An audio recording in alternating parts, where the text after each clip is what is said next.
أشهد أن لا إله إلا الله وحده لا شريك له وأشهد أن محمدا عبده ورسوله أما بعد فأعوذ بالله من الشيطان الرجيم بسم الله الرحمن الرحيم الحمد لله رب العالمين الرحمن الرحيم مالك يوم الدين إياك نعبد وإياك نستعين اهدنا الصراط المستقيم صراط الذين أنعمت عليهم غير المغضوب عليهم ولا الضالين. То обещания Масия алейхиссалату вассалам четох една част от неговата книга, в което той каза за обикновеното състояние на мусулманите, че ако нямаше да стане тяхното положение такаво и те нямаха да отидат далече от исляма, тогава нямаше нужда аз да идвам. Тяхната вяра е станала слаба и те не знаят за истината за исляма и за целта за исляма. И след това той също каза,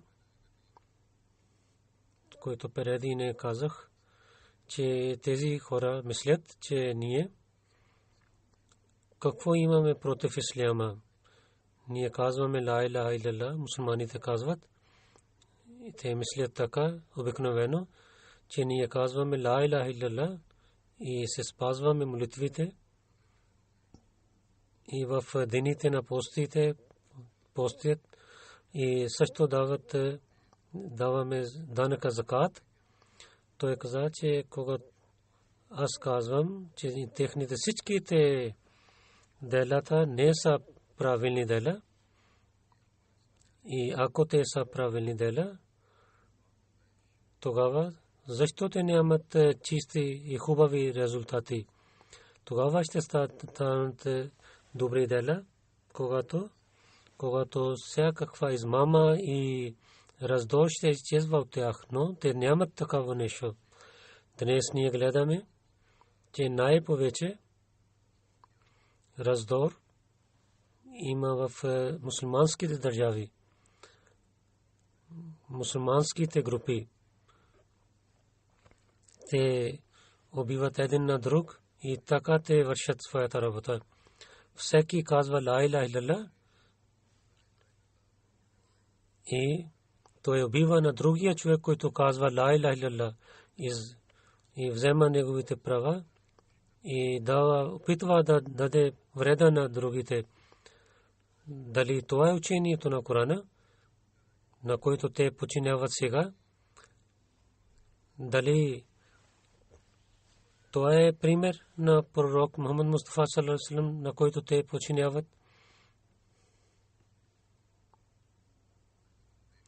Ние гледаме сега, че навсякъде има светските неща. Ако призоват името на религията, но само за политика и в своите мисли, те това вършат само за властта да пазят.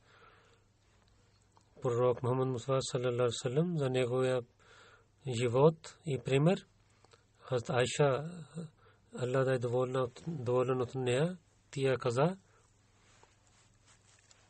че кана хулукул Коран, че неговия пример, и ако искате да знаете неговия живот, тогава Коран показва неговия живот. И тези примери той за това е дал, че вярващите, които вярват в него, да вършат същите неща, а да не само призоват, че те са мусулмани, но Бог също каза, че с мен истинската връзка няма да стане, когато само призоват ла иляха илlallah. Но ако искате да получавате моя обич, тогава моя любим пророк, да подчинявате на него и да вземете неговия пример в своя живот, и така вие ще станете моите любими. Вие ще получавате това място, където ще приближавате до Бога. Иначе вашите думи са празни. Затова Бог казва: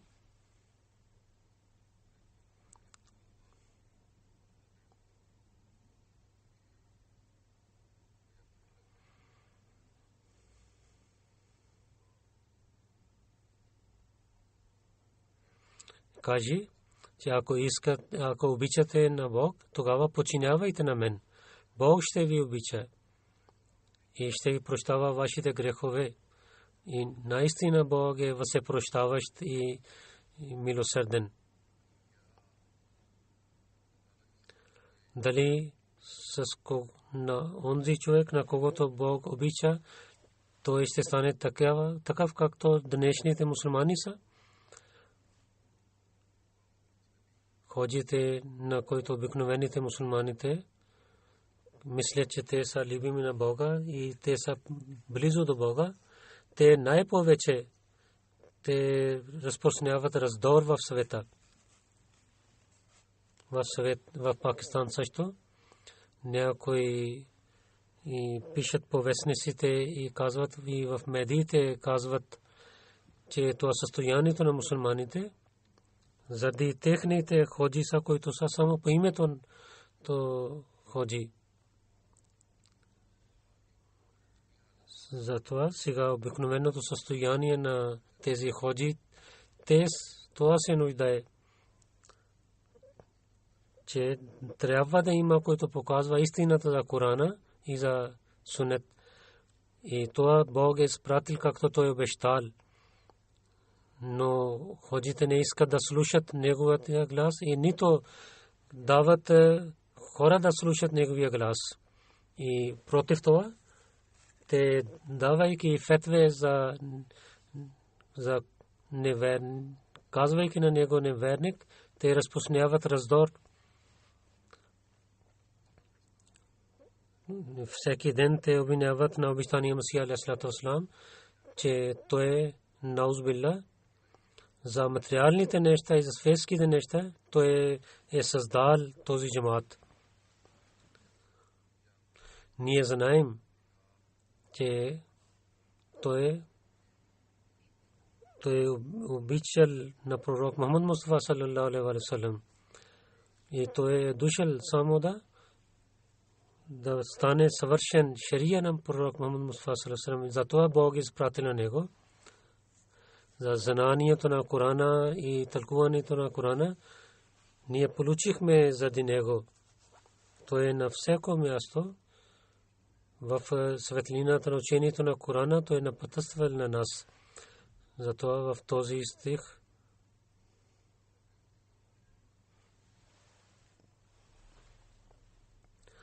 той с различните начини тълкувал този стих в различните места. И те са онези неща, чрез които човек ще приближава до Бога и стане любим на Бога, и така Бог ще го пази от проблемите. И няма друг път за мусулманите освен това. Ако те искат да живеят, да искат мир в своите държави, и ако искат да показват величието, че Ислам е една велика религия, тогава ще стане, когато с истинския начин ще подчиняват на пророк Мухаммад Мустафа саллаллаху алейхи ва саллям. Иначе те само да призоват ла иляха илlallah и Мухаммад Расулуллах, това нищо означава. сега избрах няколко думи избрах от обещания Месия за тълкуването на този стих. Той каза, че в мусулманите разногласие има само за съветските неща. Ако те искат Бог да стане доволен от тях, тогава много лесно начин може да разбираме, че онзи човек е добър и те да станат единни. Но заради светските неща това има раздор. Как може да казваме на такива хора, че мусулмани и техните стъпки не са по стъпките на пророк Мустафа саллаллаху алейхи ва саллям? Бог каза,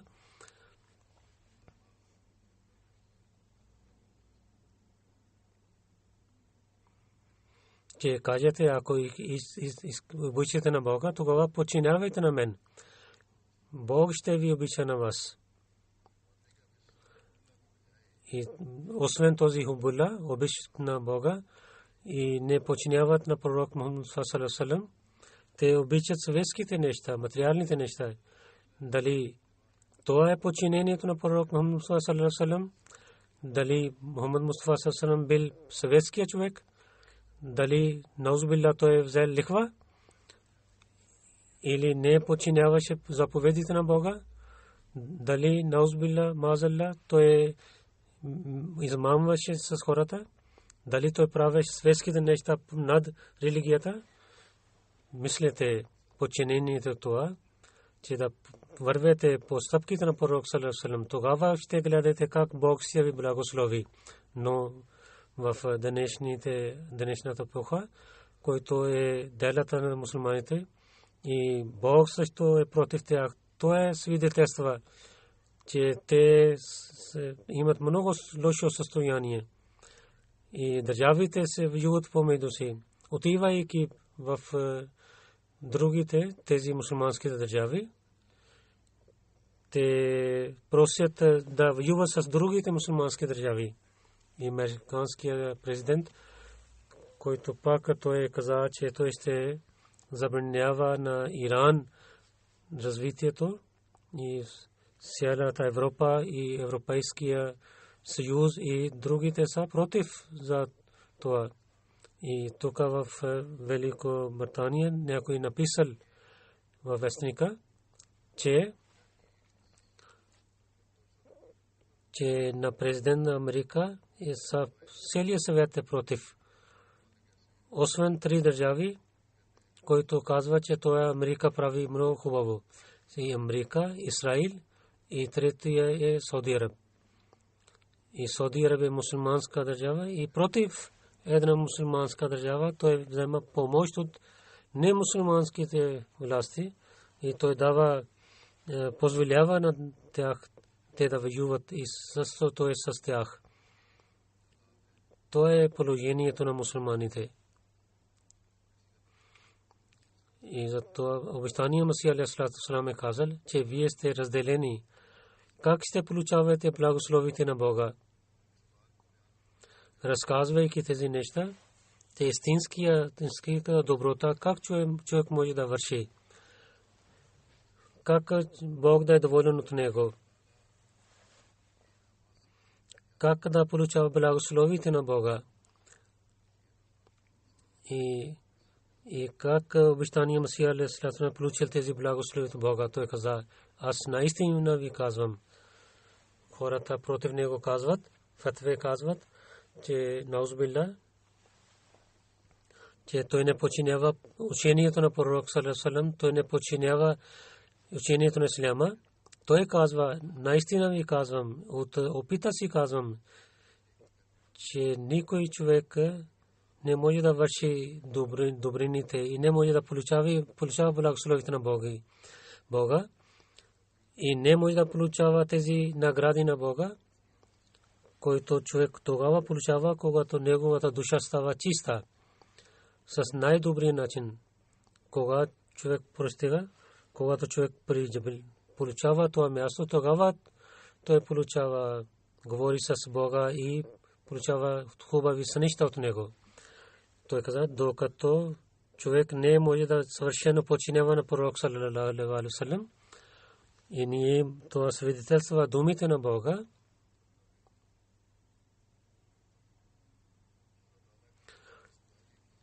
и Бог, думите на Бога, живия пример в тази епоха е аз съм.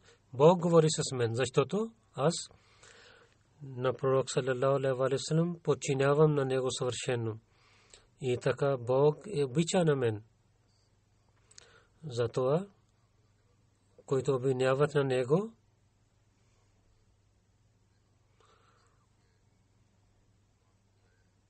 те, които казват, че той не дава уважение на пророк саллалаху алейхи ва саллям, той каза, че аз това място получих само заради, че обичам на пророк Мухаммад саллалаху алейхи ва саллям и подчинявам на него съвършено. Хората на него мислят, че той не дава уважение на пророк саллалаху алейхи ва саллям. Той е наистина обича на пророк саллалаху алейхи ва саллям, който истинския начин подчинява на него и така Бог благослови на него така, че заради това, че той обича на пророк саллалаху алейхи ва саллям, Бог обича на него. Заради това съвършено подчинение, Бог, който дал работа на него, за това той казва, обещания Месия казва, аз съм изпратен, за да аз това, че да давам това уважение на пророк саллалаху алейхи ва саллям, който изчезна сега от него, и да истина за Корана да показвам на хора. Това става, но онези, които сляпи, те не могат да гледат това. И обяснявайки на друго място, той каза, на този стих, тълкувайки, че кажи на тях, че ако ви искате да станете любими на Бога и Бог да ви прощава, тогава само един път има, че да подчинявайте на мен. Това е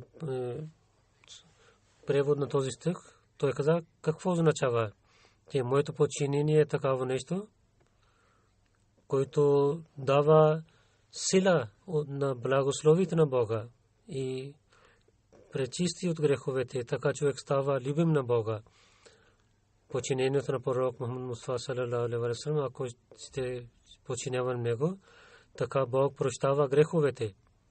И не само това, така човек получава обичта на Бога. Той каза,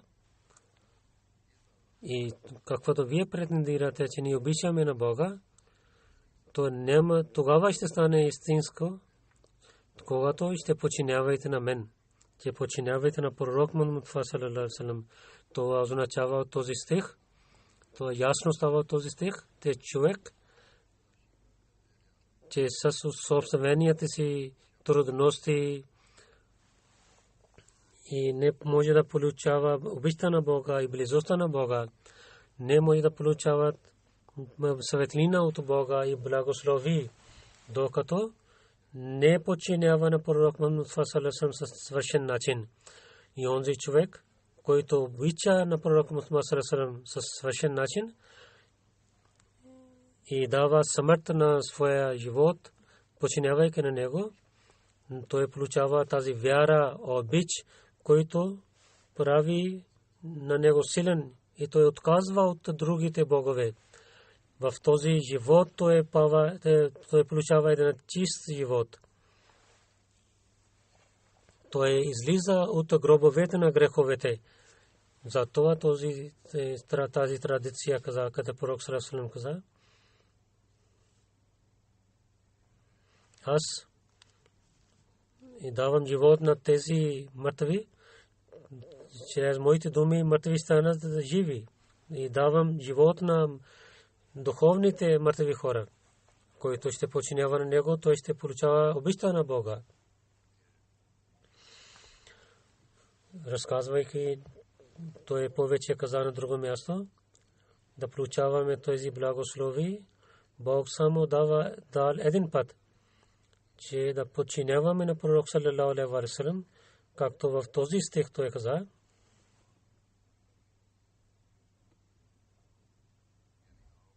елате, подчинявайте на мен, че така Бог ще ви прави своя приятел. Това не означава, че само да се молите така. Ако това е истина за религията, тогава какво е намаз И какво е постия? И само да спира на едно място и да прави едно нещо, да се молите така, както те трябва да молим. Трябва да се молим. И те да починявате, да спазвате всичките закони за молитва. И така да мислите, че вие стоите пред Бога. Иначе това ще стане само една традиция. Ислям не е само името на традиция. Имам е това, че като агне да занавежда своята глава, както пророк саллалаху алейхи ва саллям, моя живот, моя смърт, моя жертви, моя молитва, всичко са заради Бога и най-първо аз се навеждам пред своя Бог. Онези, които истинския начин починяват, те също увеличават положението на своите молитви. Затова всеки от нас трябва да гледа себе си, че ние се нуждаем от това. Иначе, който ние претендираме, че починяваме, това са само думи. И така и пророк саллалаху алейхи ва саллям, че той е съвършено, той вярваше в единството на Бога. Той каза, че о, моя пророк, кажи на хората, че ако обичате на Бога, тогава починявайте на мен. Това е превод на този стих, че Бог ще ви обича. Пророк Мухаммад саллаллаху алейхи ва саллям, неговото съвършено починение, той каза, че съвършено починение на пророк саллаллаху алейхи ва саллям, така той получава близостта на Бога. Това означава, че той е пример и показва, че Бог е един. Че той вярваше в един Бог със свършен начин. Той стоеше на такава място, където другия не може да пристигне. С молитвите за това Бог каза, че той е пример, както за другите атрибути, хубави атрибути от него.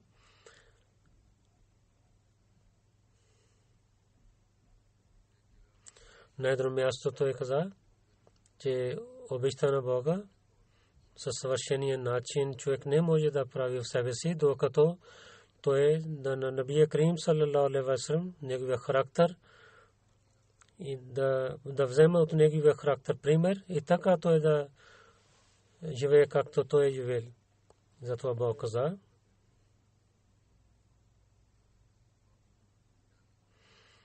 че да искате да Бог да ви обича, то е важно да починявате на пророк саллалаху алейхи ва саллям. Истинското починение, това означава да постъпваме на неговия пример. Затова да се спазваме молитвите и за другото е да спазваме неговите атрибути. Истинското починение, че неговия характер и морали, които Коран показва, ние да същото имаме в нашия живот. Както преди ви казах, Хазрат Айша разияллаху таала анха каза, кана хулукул Коран, че неговия пример за добър характер. Ако искате да гледате, това четете Корана. Коран тълкува неговия характер. Затова ние трябва да рецитираме Корана. Да казваме на другите, преди трябва да гледаме себе си, че обещание, вярвайки в обещание Масия алейхи салату ва салам, ние докъде правихме Корана на пътствие за нас. Колкото разпространихме истината, колко разпространяваме справедливостта и да даваме права на хората, колко опитваме да даваме тези права. На едно място обещание Масия алейхи салату ва салам каза, че всеки човек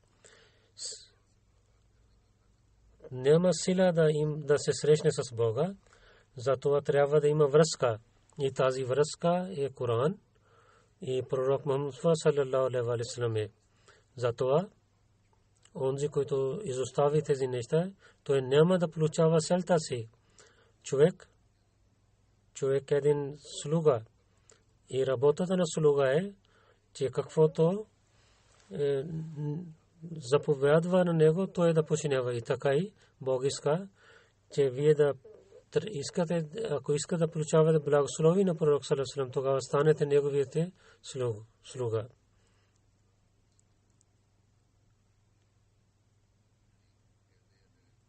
Кажи о моите хора, които вършихте грехове, той каза, тук думата означава, че слуга, да станете слуга на пророк саллаллаху алейхи ва саллям, да рецитирате друд и да подчинявате на него съвършено и подчинявате всичките заповеди, както той заповядва.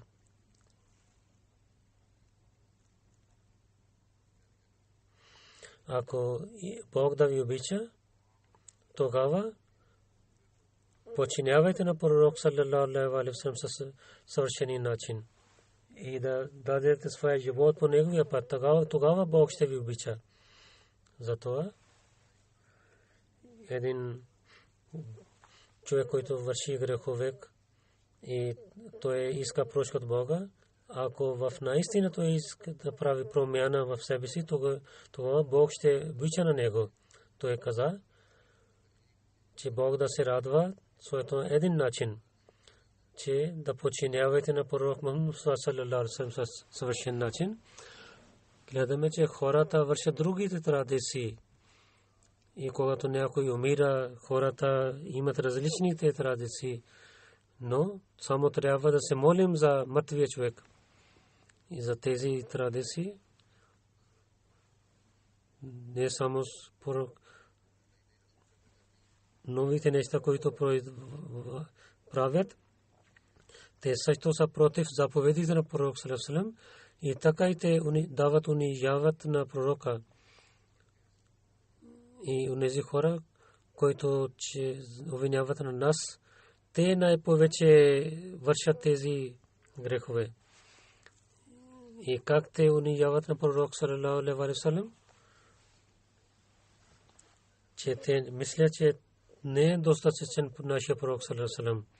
Ако той е достатъчен, тогава те защо произвеждат новите традиции? Затова онези хора, които казват, че ние сме неверници, те трябва да гледат себе си. На друго място той каза, ако ви обичате на Бога, тогава Бог казва, пророк саллаллаху алейхи ва саллям каза, че ако обичате на Бога, тогава подчинявайте на мен. Резултатът на това подчинение ще стане, че Бог ще ви обича и ще прощава вашите грехове.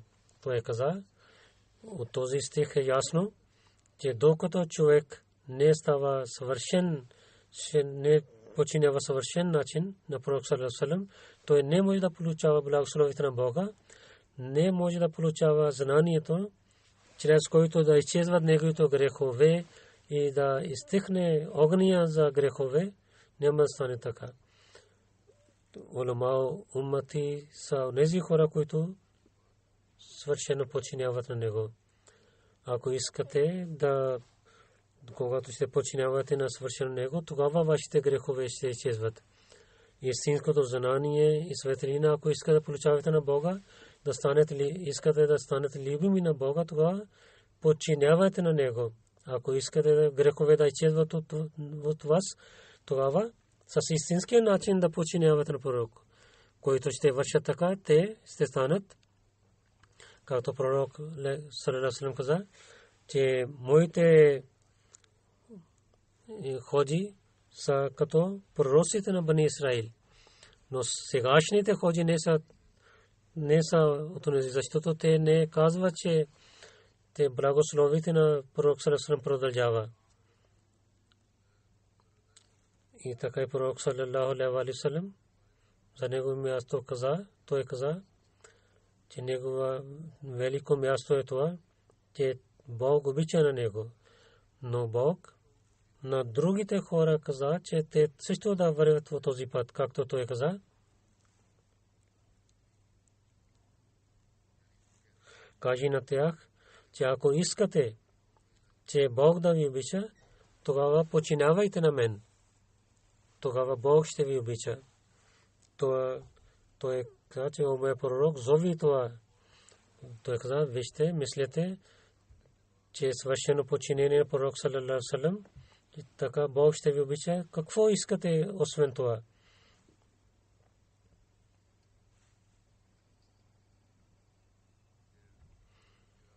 На друго място той каза, че онзи човек, който казва, че пророк саллалаху алейхи ва саллям освен неговото подчинение човек има успех, той лъже. Бог, който казва на нас, това е против това. Бог казва,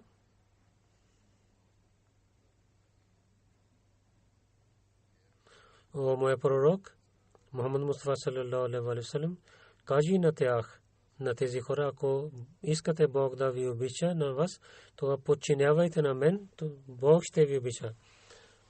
Освен неговото подчинение на пророк саллалаху алейхи ва саллям, никой не може да получава спасение. Онзи хора, които са против пророк саллалаху алейхи ва саллям, те не могат да получават добрини никога. Това означава този стих.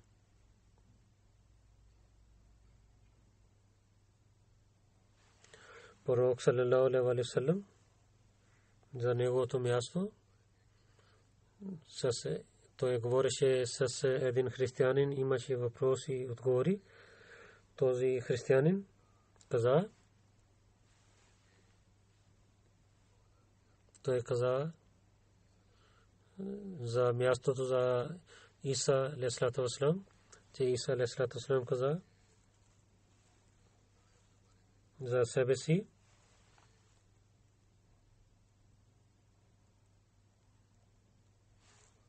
елате при мен, които се отчаяни, аз ще ви дам спокойствие. Също каза Иса алейхиссалату вассалам, че аз съм светлина и аз съм пътя, аз съм живот и правия път. Аз, който показвам правия път, давам живот. Елате при мен. Това питал този християнин, дали основателят на исляма, пророк саллалаху алейхи ва саллям, тези думи каза тези думи за себе си. Тогава обещания Масия алейхиссалату вассалам, давайки отговор на него, каза в Коран с ясни думи. Бог казва, кажи на тях, ако искате да обичате на Бога, елате при мен, подчинявайте на мен, така Бог ще ви обича и ще ви прощава вашите грехове. Този договор, обещание, че с моето подчинение ще получава любов, обичта на Бога, това място е по-хубаво от на Масия, че Масия каза, че елате при мен светлина. Бог каза на пророк саллалаху алейхи ва саллям, казвайте, че онзи, който подчинява на мен, така Бог обича на него и неговите грехове ще бъдат прощавани. И така този път, ако човек ще върви, той ще стане любим на Бог. И кой може да казва, че това е да получава светлина. Това беше такава място, когато християните отеци проповядваха навсякъде. Хиляди хора станаха християни. Мусулманите и техните ходжи нямаха сила да защитават на исляма. И това място на пророк саллалаху алейхи ва саллям и да показват пред хората така, че да затварят устата на немусулманите. По това време само обещания Масия алейхиссалату вассалам бил, който дал отговор на тях. Само той беше, на когото Бог за исляма и за пророк саллалаху алейхи ва саллям изпратил, той да показва, че колко са великите. И историята на Индия свидетелства, че християните, техните нападения срещу исляма и този Джариулла, пелван на Бога, той е дал отговор на тези неща. Не само спирал на тях, но също им дали сражение. И другите мусулмани също казаха това. Хваляйки, ние гледахме. И онези улема, които са против нас, те също казват тези неща. Преди няколко години доктор Исраил Хак, той почина. Той също каза тези неща в това време. Наистина Хазрат Мирза Гулам Ахмад Кадияни алейхи салам е защитавал на исляма. Това е истина, че както той на исляма и на пророк саллаллаху алейхи ва саллям е дал уважение в света, няма друг човек, който е вършил такава нещо. И така, Корин Кунтум, той каза, че Исус е починал при рабите. Те мислят, че той е жив на небето, Иса алейхиссалату вассалам. И той е съсилни в това вярване. Той давайки отговор от този стих казва, че при мен вярващ е онзи, който подчинява на пророк саллаллаху алейхи ва саллям. И той получава това място, както Бог самия каза.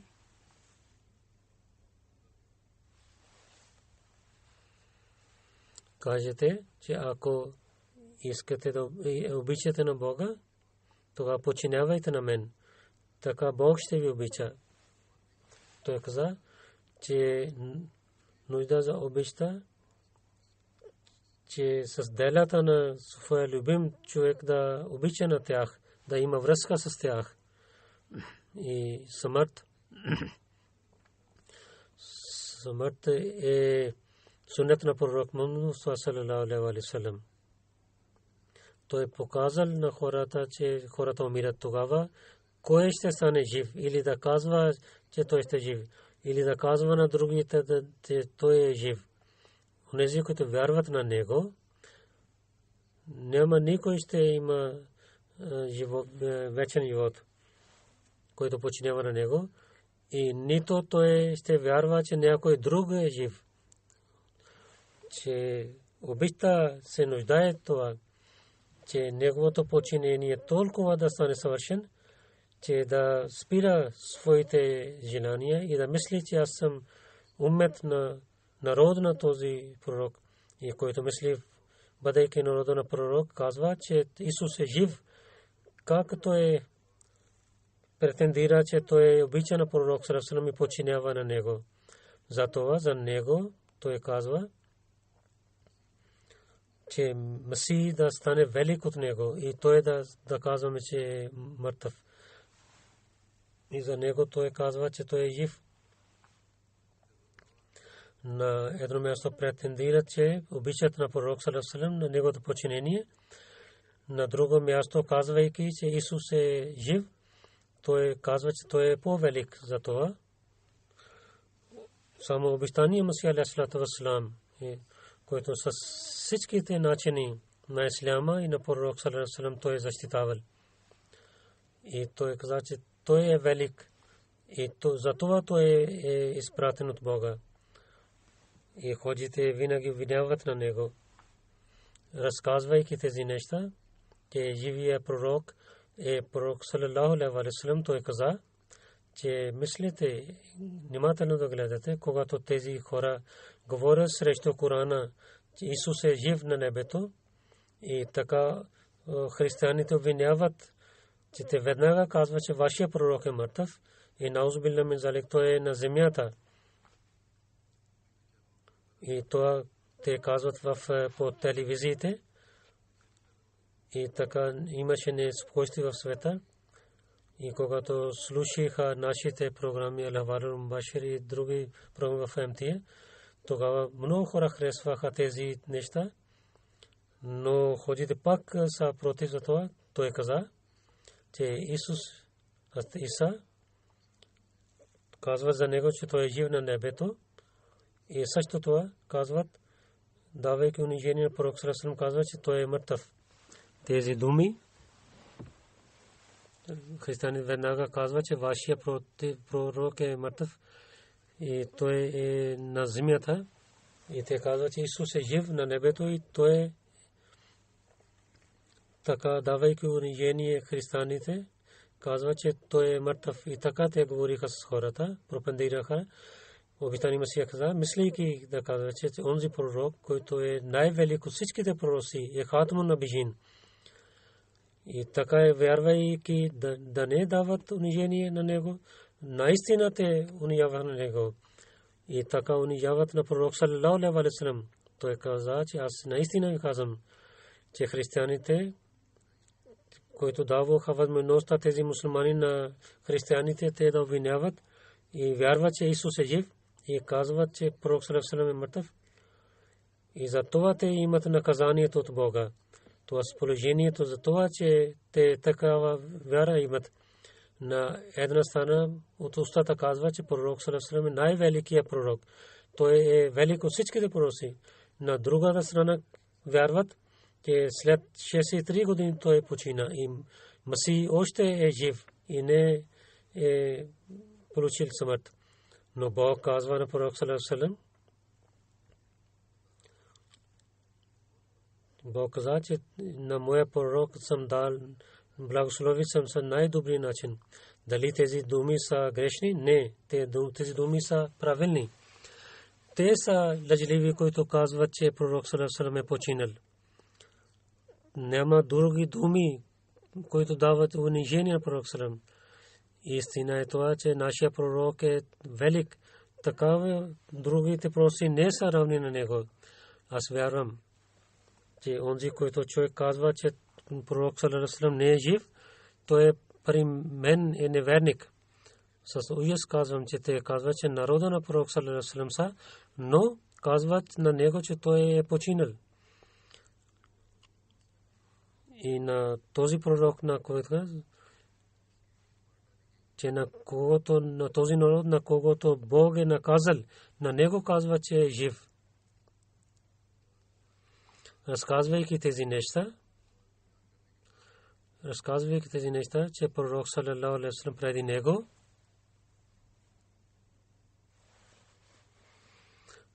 никой пророк, който не е нито Исус алейхи салам ще дойде, той беше, който беше пророк, той е починал. И няма да дойде пророк от уммет на Муса алейхи салам. Тези благослови чрез пророк Мухаммад саллаллаху алейхи ва саллям и чрез него ще има. И така стана. Защото само той е жив пророк саллаллаху алейхи ва саллям. Затова в тази епоха с починението на пророк саллаллаху алейхи ва саллям Бог е направил на него обещания Масия и Махди. И който е починява като пророк на Мухаммад саллаллаху алейхи ва саллям и негова шария.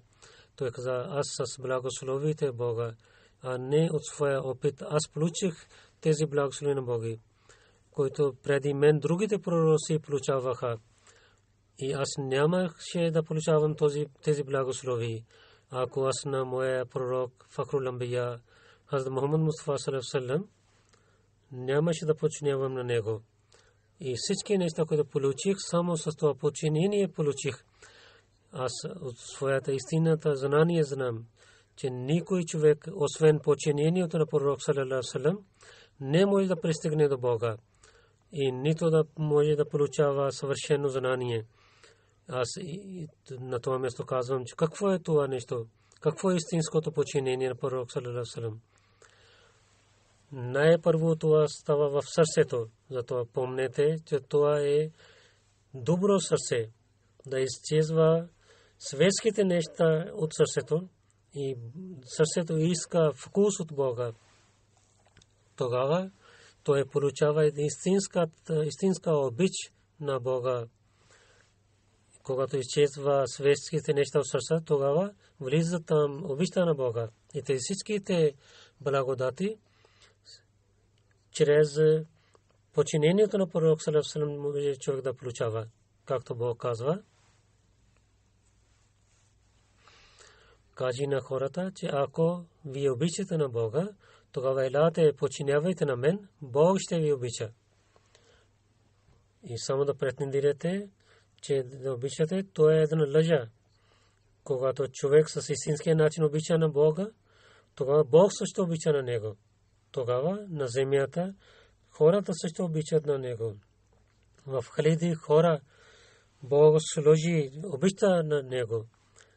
И той така привличава на хората към себе си. Той има светлина, която винаги ще стане с него. И това гледате в африкански държави. този обич Бог е дал на хилядите хора, милиони хора, които влизат в Ахмадия джамат и вярват в обещания Масия алейхи салам. Той казва, когато човек с истинския начин обича на Бога и обича на Бога над всичките светски неща и всичките другите обичи изчезват от неговото сърце, тогава Бог, който гледа неговото сърце, с една светлина дава на него, както в една чисто огледало, ако гледаме слънцето, слънцето показва себе си в огледалето, че може да казваме, че това слънце, което е на небето, това в огледало също има. И така и Бог напуска себе си в такава сърце и така показва себе си в такава сърце. Затова Бог създал на човека. Затова той обичаше със съвършения начин и подчиняваше на пророк саллалаху алейхи ва саллям. Заради това Бог обича на него и дал на място на него обещания Масия и обещания Махдия на него. Нека Бог на нас след вярването в него да даде възможността да обичаме на него и на нас да даде възможността ние да подчиняваме на пророк саллалаху алейхи ва саллям със съвършен начин и всеки със своите сили да подчинява на примера на пророк саллалаху алейхи ва саллям. Нека Бог да даде възможността така да върши всеки Ахмади и да даде възможността на мусулманите и те да вярват на този човек, който обича на пророк саллалаху алейхи ва саллям със съвършения начин.